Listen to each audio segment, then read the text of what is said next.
This initiative was announced when the UK Prime Minister came to Kenya in August. So Prime Minister May and President Kenyatta together, and the UK Prime Minister announced this initiative as part of our modern partnership for mutual prosperity, and so we're really glad to be seeing this implemented today. Now, this is important to all of us, this issue. So no matter how different we are, we all recognize the enormous youth unemployment challenge in Kenya.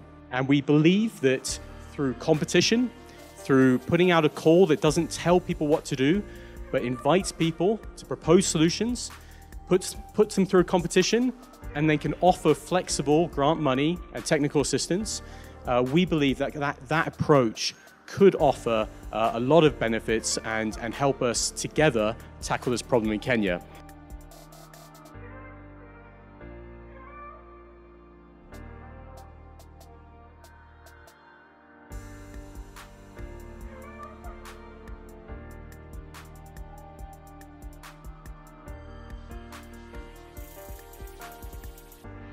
Since 2008, Mercy Corps has worked with more than 2 million young Kenyans to unlock opportunities and contribute to peaceful, productive, and inclusive communities. This program allows us to build on our deep partnerships here in Kenya to identify the most creative and impactful ideas we can find and support these driven innovators to contribute to drive economic opportunity and create jobs for their communities.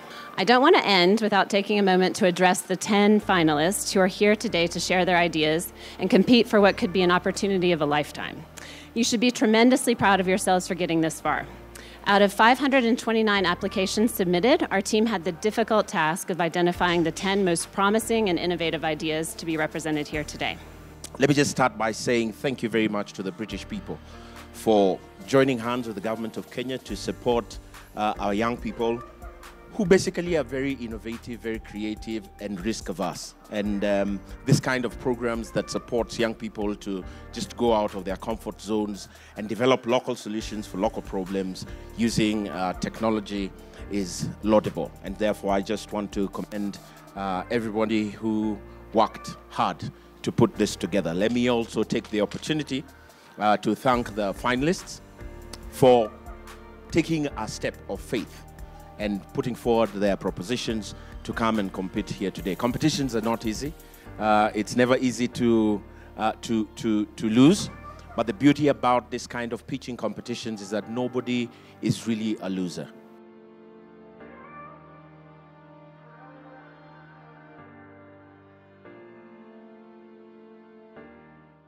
The CEO of 10 Senses Africa.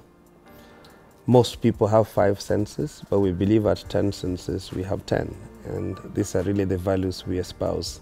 Our customers are asking us, how do I know your product is organic? For us to know that, we can prove that, because with blockchain you can't tamper with the information, and so we give them a login. Our financiers are asking us, how do I know you're not going to buy a Ferrari? We give them a login, you can see the money move from our bank to the farmer.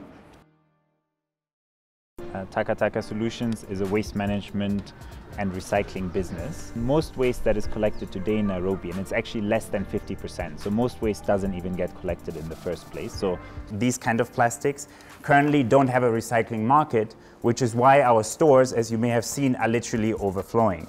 So to address this, we will put up the first recycling plant for single-use PP plastics with a daily capacity of 20,000 kilos, which is going to produce flakes similar to this, so just chopped plastics. I'm the CEO and a co-founder of Real Fish. Real Fish is a fish farming company that uses cage farming technology on Lake Victoria to produce tilapia. We have an innovation called Aquarage. Aquarage is a centralized database system that connects 3 key players in the fish value chain. These are the fish farmers, the fish traders, and the input suppliers. I founded a company called Equatorial Sun Power so that I can be able to provide basic energy services using solar energy to the people who are not supplied by Kenya Power, people who are far. We are proposing to train young ladies to be able to do basic services like replacement of batteries The battery is normally the most sensitive area, so that they will be able to replace the batteries, be able to replace the circuit boards, and we will train them and provide them with the initial set of spares. My name is Brian Mwenda, and I lead an amazing team of young people. We do innovations for visually impaired people. Mostly we use technology to solve the needs for the visually impaired. We have training programs. Even when you're employed, we try to help you to improve your skills, and we want to see that record continuing. How do you evaluate your impact after the training? Because it's essential to know how you have impacted the visually impaired. Okay, so with impact, our primary impact is basically the number of job connections we create, and with the training, some of the people we train, we retain them as employees of the company, and then other companies can come and source them from us. One day, this incredibly inspiring woman, Helen, who lived nearby, came to our site gate and asked if she could volunteer to learn the same skills that we were teaching the men. And I said to Helen, well, you can come on this site, but you're going to earn the same, provided you work just as hard.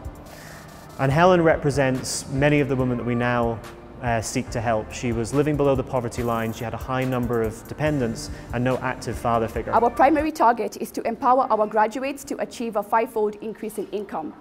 We also collect data prior, during and after training. Could you just talk a little bit about the revenue streams and how confident you are that you're going to get paid back for the training that you deliver? Yeah, we're currently at a cost of $2,900 per woman, and that's based on just a cohort of 50 women that we've currently got in the training center. As we scale and get to that, it's around about 1,500 to 1,800 women, we're able to pull that down to somewhere between 360 and 380, and that's really just through the economies of scale of 50 cohort units building up, but less teaching resource and a number of other efficiencies like curriculum development, things that can just be more efficient across that number. We are a BPO, but with a social mission. The social mission is on employing youth from marginalized groups. And when we talk of marginalized, we mean people living below the poverty line, long-term unemployed, or people living with disability. But the social side of the business is on empowering disadvantaged youth. Empowering meaning giving them jobs and also an opportunity to train them on technical skills and soft skills, from communication skills to financial management, etc. We are champions of milk post-harvest losses, where we provide portable, solar-powered chilling on transit systems with a mobile application for dairy cooperatives and dairy farmers for efficiency, traceability, and maximize profits. Dairy farmers receive their collection record on SMS, therefore transparency and accountability for both parties. In addition to, let me just add, it enables us to build a credit score based on volume of milk delivered to farmers, so they are able to get financial access. I'm the managing director of Mohazo Eximpo Limited. Mohazo is a trendy African lifestyle brand that has been in existence for the last 32 years. Mohazo started working with less than 20 artisans. Items are made from locally available eco-friendly materials, and our market has been the chain stores both in the US and Europe. We have also exported to direct importers and also gift shops in Kenya. About 5 years ago, I came to visit him here in Kenya, and what I found so inspiring coming to visit here is seeing what some of the companies working here are solving. And for us, one thing that stood out was the informal sector, right? Like unemployment and underemployment in the market. But we realized that building the technology was not enough. The average TVET graduate on our platform really struggled to find and build clientele to grow their business, to source materials, and to set pricing. I learned a couple of things. First of all, my first business failed, my second business failed, my third business failed, finally my fourth business managed to take off. But what I really learned was that you sometimes don't get to that perfect business idea first time round. The first winner is Tencent Africa.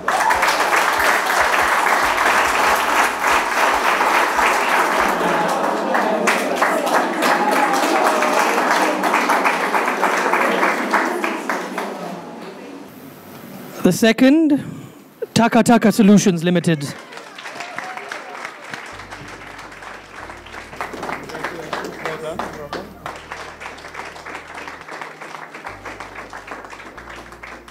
Third, Link Jobs Limited.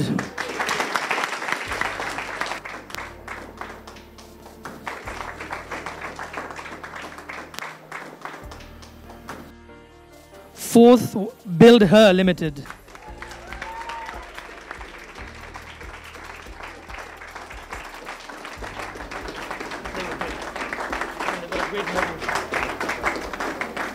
So any guesses on which is the last?